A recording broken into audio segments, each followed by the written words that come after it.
Hello മക്കളെ, എല്ലാവരും പരീക്ഷ അടുപ്പിച്ച് നല്ല പഠനത്തിലായിരിക്കും. തീർച്ചയായിട്ടും നിങ്ങളുടെ പഠനം നല്ല രീതിയിലാണോ പോകുന്നത് എന്നുള്ളത് ഈ ഒരു വീഡിയോ കഴിയുമ്പോഴേക്ക് നിങ്ങൾക്ക് മനസ്സിലാവും. തീർച്ചയായിട്ടും മക്കളെ, കുറച്ച് ദിവസമുള്ളൂ നിങ്ങൾ പഠിക്കാനും അതേപോലെ നിങ്ങളുടെ പരീക്ഷയ്ക്കായിട്ട്. ഓക്കെ, അതുകൊണ്ട് എങ്ങനെയാണ് നമ്മൾ നല്ലൊരു പ്രോപ്പർ സ്റ്റഡി നടത്തുക, എങ്ങനെ പഠിച്ചാലാണ് കുറച്ചുകൂടി എഫക്റ്റീവായിട്ട് നിങ്ങൾക്ക് മാർക്കിലേക്ക് എടുക്കാൻ വേണ്ടി സാധിക്കുക, ഇതൊക്കെയാണ് സാർ ഇപ്പോൾ പറയാൻ വേണ്ടി പോകുന്നത്. പല കുട്ടികളും ചെയ്യുന്നത് ടെക്സ്റ്റ് ബുക്കും നോട്ട് ബുക്കും ഒക്കെ വെച്ച് ഓരോ പേജ് മറിച്ച് അല്ലേ, എല്ലാം തുടക്കം മുതൽ അവസാനം വരെ പഠിച്ചു തീർക്കണം എന്നുള്ള വാശിയോടൊക്കെ ഇരിക്കും. പക്ഷേ നമ്മൾ ആദ്യത്തെ പേജ് മറിച്ച് ഏകദേശം ഇൻട്രൊഡക്ഷൻ വായിച്ച് കഴിയുമ്പോൾ തന്നെ നമുക്ക് മനസ്സിലാവും ഇത് നമ്മളെ കൊണ്ട് പറ്റുന്ന പരിപാടിയല്ല. പിന്നെ നമ്മൾ കുറച്ച് ചിന്തിച്ചിരിക്കും, എന്തുകൊണ്ടാണ് എനിക്കിതൊന്നും പറ്റാത്തത്, എന്നെ മാത്രം എന്തുകൊണ്ടാണ് ദൈവം ഇങ്ങനെ സൃഷ്ടിച്ചത്, ഇങ്ങനെയൊക്കെ വളരെയധികം ഡെസ്പായിക്കൊണ്ടിരിക്കുന്ന ഒരു രീതിയിൽ അങ്ങനെ മുന്നോട്ട് പോകും. പിന്നെ വാട്സപ്പ് എടുക്കുക, അല്ലെങ്കിൽ നമ്മളുടെ ഇൻസ്റ്റാഗ്രാം എടുക്കുക, എന്നിട്ട് എന്തെങ്കിലുമൊക്കെ ഒരു സ്റ്റോറിയോ അതല്ലെങ്കിൽ ഒരു സ്റ്റാറ്റസോ ഒക്കെ വെച്ച് നമ്മൾ അതിനെ അങ്ങനെ അങ്ങ് കൊണ്ടുപോകും.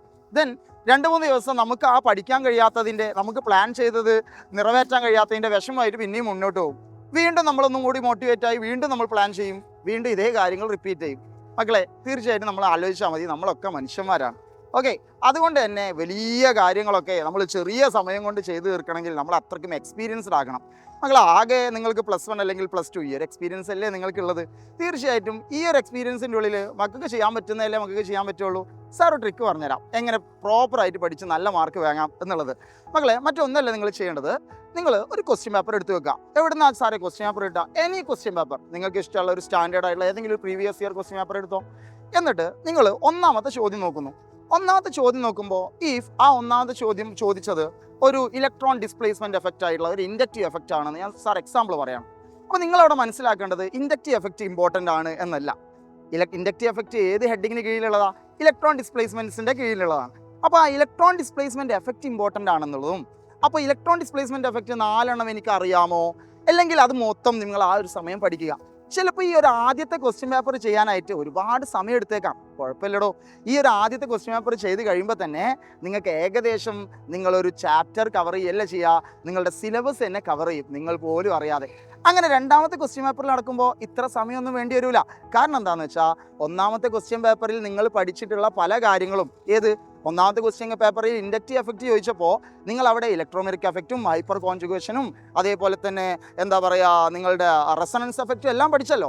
ചിലപ്പോൾ രണ്ടാമത്തെ ക്വസ്റ്റ്യൻ പേപ്പറിൽ ചോദിക്കുക റെസണൻസ് എഫക്റ്റ് ആയിരിക്കും. തീർച്ചയായിട്ടും ആ സമയം അവിടെ ലാഭിച്ചു.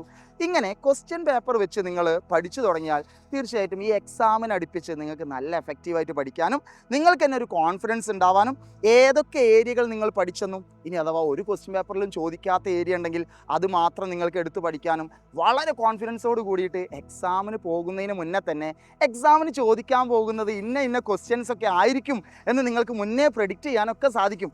ഇതൊന്നും വലിയ അത്ഭുതമല്ല, എല്ലാവർക്കും ചെയ്യാൻ പറ്റാവുന്ന കാര്യങ്ങളൊക്കെ തന്നെയുള്ളൂ.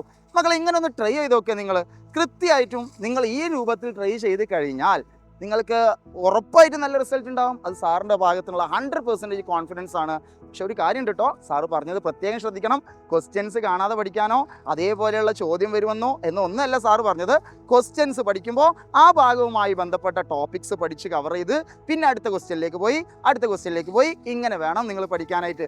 സോ അങ്ങനെ ഒന്ന് ട്രൈ ചെയ്തതിൻ്റെ ശേഷം തീർച്ചയായിട്ടും ഈ പറഞ്ഞ മെത്തേഡ് നിങ്ങൾക്ക് എഫക്റ്റീവ് ആണോ, അതല്ലെങ്കിൽ ഇതിനെ പറ്റിയുള്ള നിങ്ങളുടെ അഭിപ്രായം എന്താ ഒക്കെ ഒന്ന് കമൻറ്റ് ചെയ്യുക. പിന്നെ ഇനി അഥവാ നിങ്ങളെ ക്വസ്റ്റ്യൻ നിങ്ങൾ ചെയ്തതിനപ്പുറം നിങ്ങൾക്ക് വേണോ, എങ്ങനെയൊക്കെയുള്ള ടോപ്പ് ലെവൽ ക്വസ്റ്റ്യൻസ് വേണോ, തീർച്ചയായിട്ടും നമ്മുടെ ലൈവുകളിൽ അതൊക്കെ ഉണ്ട്. ഇനി വരുന്ന ലൈവും ഇതുവരെയുള്ള ലൈവും ഇന്നുള്ള ലൈവും എല്ലാം മക്കൾ കണ്ടോളൂ.